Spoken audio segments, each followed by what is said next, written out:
You've probably never heard the name Augustin Fresnel, and yet he's credited with saving thousands of lives. For centuries, fires were lit on coastal hillsides, warning ship captains of impending doom. As years passed and technology improved, structures were built out in the sea to house those flames, which were tended by lighthouse keepers. In the late 1700s, these flames were coupled with mirrored reflectors, and suddenly the ability to direct these warning lights became possible.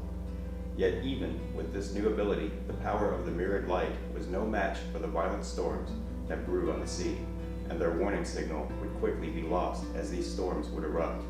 With Augustin Fresnel's new invention at the top of a lighthouse, ships from miles at sea could be directed to safe harbor.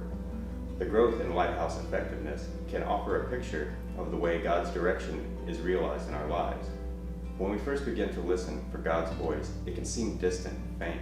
But as our relationship and conversations with God deepen, we begin to see and hear God's direction more clearly.